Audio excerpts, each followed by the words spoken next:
जादुई तोता। सब्सक्राइब कीजिए। एक छोटे से गांव में एक गरीब परिवार रहता था। उस परिवार में रामू और उसकी बीवी सीता उसके बेटे चिंटू के साथ रहते थे। उसी गांव में एक तोता भी रहता था। उसका नाम था रघु। वो किस्मत का धनी था। जहां भी जाता वहां किसी भी चीज की कमी नहीं पड़ती थी। एक दिन रघु उड़ते उड़ते उस गरीब परिवार के घर गया। रघु सोचता है, अरे वाह, लगता है यहाँ आज बहुत अच्छा खाना मिलेगा। मैं पेट भर के खाऊंगा। वो एक कटोरी में रखे अमरूद देखता है। अरे वाह, अमरूद, मुझे तो ये बहुत पसंद है। मैं तो इसे पेट भर के खाऊंगा। रघु तोता अमरूद खाने ही लगता है। तभी सीता रघु को अमरूद खाते देखती है तो गुस्सा हो जाती है और उसे वहां से भगा देती है।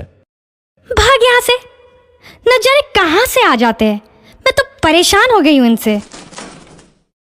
सीता के भगाने के बाद रघु चुपचाप से एक कोने में रहता है।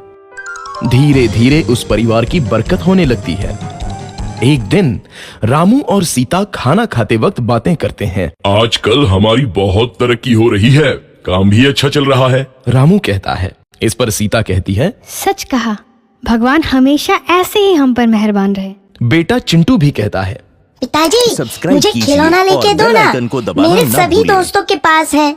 रामू कहता है, ठीक है, जरूर लाऊंगा।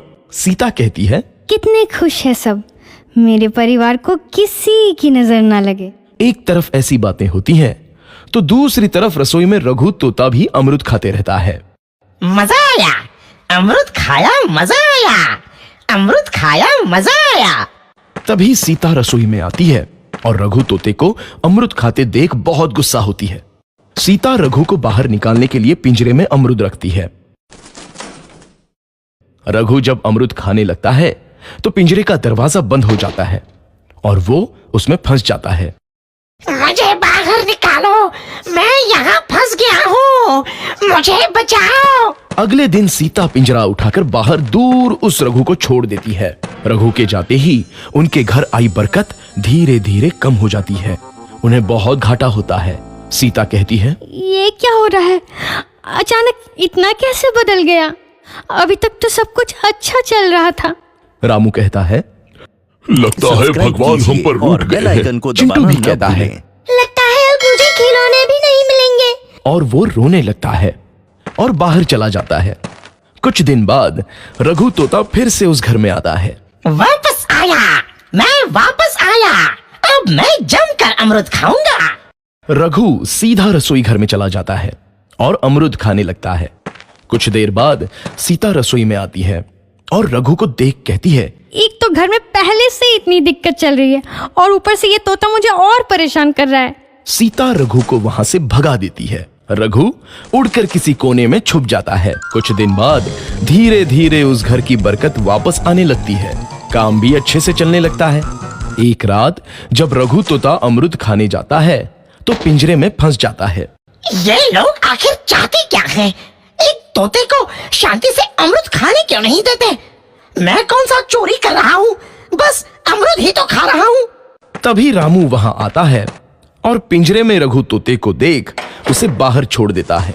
ये तोता भी कितना जिद्दी है, बार बार वापस आ जाता है। जैसे ही रामू रघु को छोड़ देता है, न भूलें। अगले दिन से फिर से उनके घर की बरकत जाने लगती है।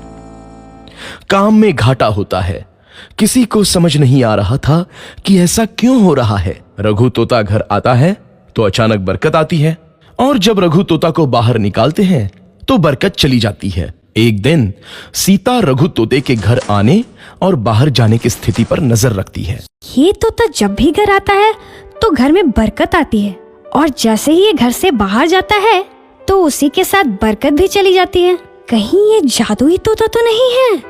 अगली बार जब ये तोता घर आएगा तो मैं इसे कहीं नहीं जाने दूंगी। और बेल आइकन सीता को रघु दबाना का न भूलें। बहुत इंतजार करती है लेकिन रघु तोता दोबारा उस घर में कभी नहीं आता।